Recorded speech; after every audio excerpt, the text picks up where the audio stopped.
The girl decided to sleep with a guy who survived a zombie bite. Do you like it?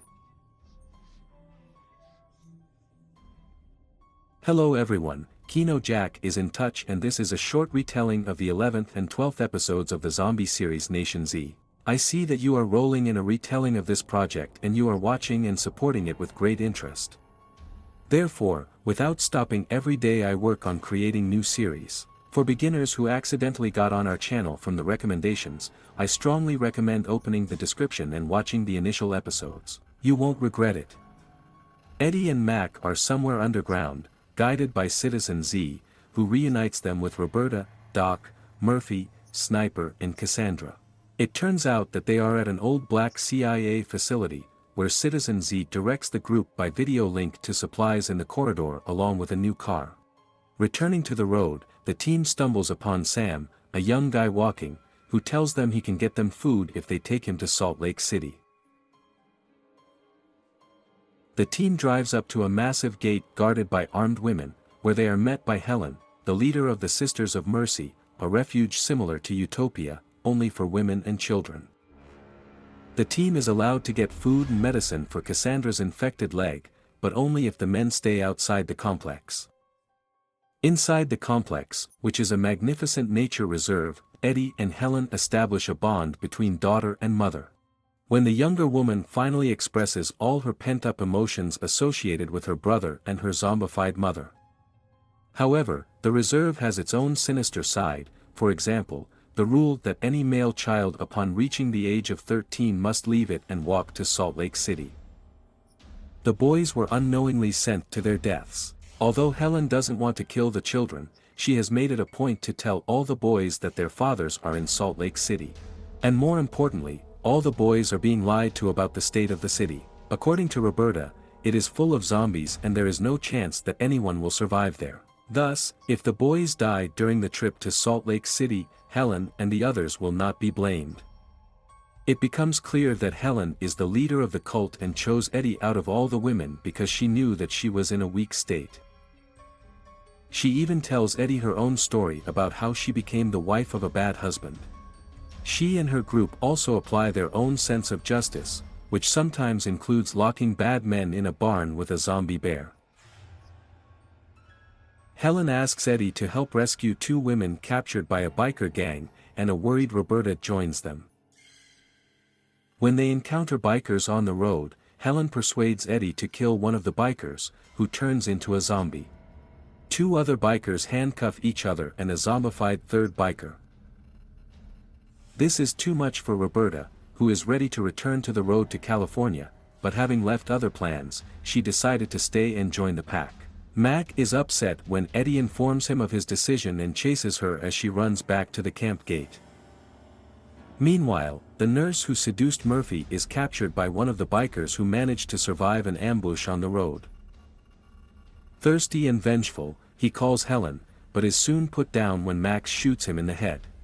While Roberta and Cassandra leave the camp, Eddie tries to say goodbye to Mac for good. When Mac refuses to leave her, Helen shoots him. Although Eddie stops on the spot, she doesn't do anything to stop the others from shooting at Mac or her friends.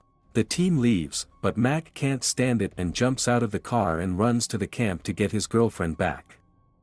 When the team leaves Mac to his fate, several shots are fired, which suggests that the magician may have been killed when he was approaching the gate again. Meanwhile, a member of the Sisters of Mercy who had sexual intercourse with Murphy may be pregnant. The little girl in the complex seems to have stolen Eddie's locket, and young Sam is once again going on a lonely journey to Salt Lake City.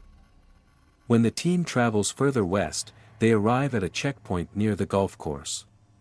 As usual, they are attacked by zombies, and they kill most of them with golf clubs and meet other survivors, Janice, Henry and Brett. Also, Murphy plays golf, and as usual, zombies don't attack him. Despite Warren trying to silence Murphy, he tells their new friends who he is, that he is the cure and that zombies don't attack him. Henry and Brad discuss the fact that Murphy's abilities may come in handy. The team drinks some alcohol at the club, where it turns out that they were drugged by the three who set off east with Murphy as a prisoner. Murphy is disappointed that his new escorts say they are not going to California, and that they do not want to disclose their real destination. Returning to the club, the team members regain consciousness and find that they are chained to a zombie, which they quickly deal with an umbrella. Freed with a golf club, they summon Citizen Z, who finds Murphy when he deftly looks directly into the traffic camera during a toilet break.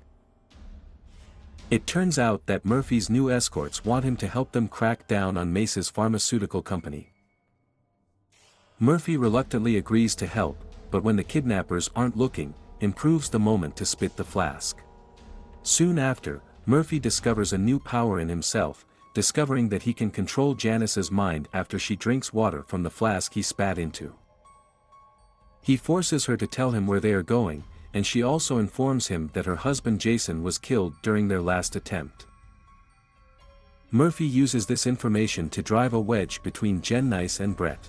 At the pharmaceutical factory, Jennifer sees her ex-husband Jason, who is now part of the undead horde, and accuses Brett of killing him during their last attempt to raid the place.